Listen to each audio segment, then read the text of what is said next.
कि वंदे मातरम सिर्फ अतीत की ललकार नहीं, ये वर्तमान की जिम्मेदारी है।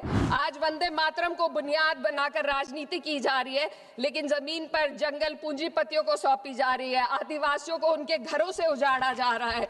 दिल्ली की हवा में सांस लेना मानो रोज 20 सिगरेट पीने जैसा हो। आज हमारे राष्ट्रगीत के 150 वर्ष पूरे होने पर हो रही महत्वपूर्ण चर्चा में गर्व के साथ एक भारतीय होने के नाते मैं अपने विचार रखना चाहती हूँ। सदन में इतिहास को तोड़ मरोड़ कर पेश करके फिर से मुस्लिम तुष्टीकरण के नाम पर भारतीय मुसलमानों को कटघरे में खड़े करने की कोशिश की जा रही है। लेकिन मैं सदन में बताना चाहूँगी कि हम भारतीय मुसलमान जिन्ना के आह्वान को ठुकराकर अपने इस प्यारे वतन की मिट्टी के साथ मजबूती से जुड़े रहे। हमने महात्मा गांधी, बाबा साहब डॉक्टर भीमराव अंबेडकर, रविंद्रनाथ टैगोर जी, सुभाष चंद्र बोस जी, मौलाना अबुल कलाम आज़ाद, अशफाक उल्लाह खां साहब के विचारों को अपनाया। हम भारतीय मुसलमान इंडियंस बाय चॉइस हैं, बाय चांस नहीं। वंदे मातरम के किन छंदों को राष्ट्रगीत के तौर पर अपनाया जाए, ये फैसला सर रविंद्रनाथ टैगोर और सुभाष चंद्र बोस जी जैसे नेताओं के परामर्श के बाद हुआ।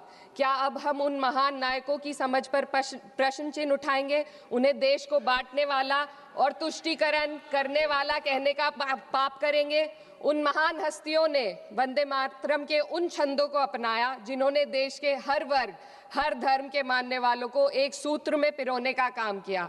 और मैं एक घटना आप लोगों के सामने रखना चाहती हूँ। वर्ष 1998 में उत्तर प्रदेश सरकार के मंत्री रविंदर शुक्ला जी ने स्कूलों में राष्ट्रगीत को गाना अनिवार्य कर दिया था, लेकिन तब के तत्कालीन प्रधानमंत्री अटल बिहारी वाजपेयी जी ने, जो उस समय लखनऊ के दौरे पर थे, उत्तर प्रदेश सरकार के इस फैसले पर नाराजगी जताई और यूपी सरकार ने राष्ट्रगीत को अनिवार्य करने वाले मंत्री को बर्खास्त कर दिया था।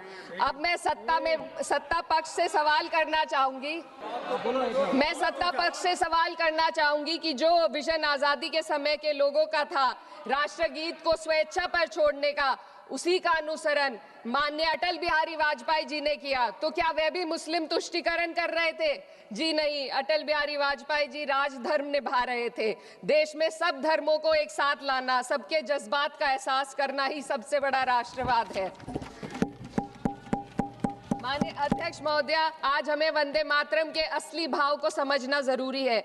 यह गीत तो देश के जल, जंगल, जमीन, हरियाली और निर्मल हवा की वंदना को समर्पित है। यह भारत की जन जन की मंगल कामना करता है कि भारत का हर नागरिक स्वस्थ रहे, सुरक्षित रहे और सम्मान के साथ जी सके। सुजलाम सुफलाम का अर्थ है, सुनिए, ऐसा देश जहां स्वच्छ और पर्याप्त जल हो, जहां नदियां जिंदा हो, बहती हो, जीवन देती हो। अध्यक्ष महोदय, लेकिन अब जरा यमुना का हाल देखिए। दिल्ली प्रदूषण नियंत्रण समिति की 2025 की रिपोर्ट बताती है कि यमुना के कई हिस्सों में बीओडी स्तर 127 mg पर लीटर है तक पहुंच चुका है, जबकि किसी जीवित नदी के लिए ये 3 mg पर लीटर से कम होना चाहिए। ये सिर्फ नदी का संकट नहीं है, ये किसान का संकट है। नमामि गंगे के नाम पर हजारों करोड़ रुपए खर्च हो गए, लेकिन सच्चाई ये है कि आज भी गंगा और यमुना के किनारे किसान मजबूरी में उसी जहरीली पानी से खेती कर रहा है। वही जहर अनाज में उतरता है और वही जहर किसान की जिंदगी को धीरे धीरे खत्म कर देता है।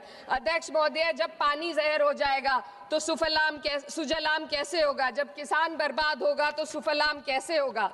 मलयज शीतलम, मलय का अर्थ है मलय पर्वत से बहने वाली ठंडी, सुगंधित, चंदन जैसी हवा जो जीवन देती है, बीमारी नहीं।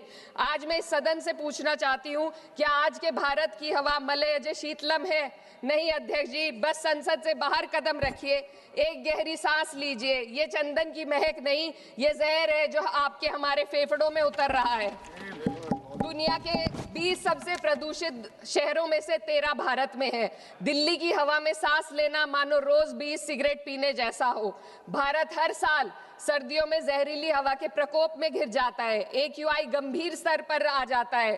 ठंडी हवा का सपना अब गैस चेंबर की हकीकत बन चुका है। हम वो देश हैं जहां सरकार प्रकृति पर बने गीत का मान मर्दन तो करती है, पर उसी प्रकृति, जंगल, हवा, पेड़ को बचाने वाले कानूनों को धीरे धीरे खुद ही खत्म कर रही है। ये है आज के हमारे मलयज शीतलम की अफसोसजनक सच्चाई। अगर हम हवा को साफ नहीं कर पाए तो न सुजलाम बचेगा न सुफलाम बचेगा।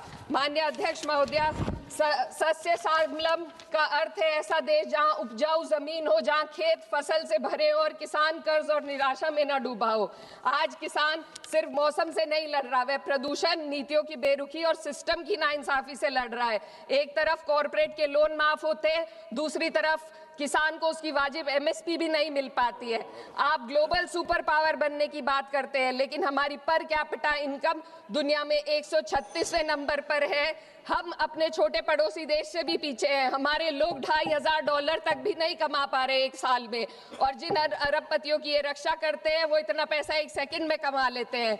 आज वंदे मातरम को बुनियाद बनाकर राजनीति की जा रही है, लेकिन जमीन पर जंगल पूंजीपतियों को सौंपी जा रही है। आदिवासियों को उनके घरों से उजाड़ा जा रहा है।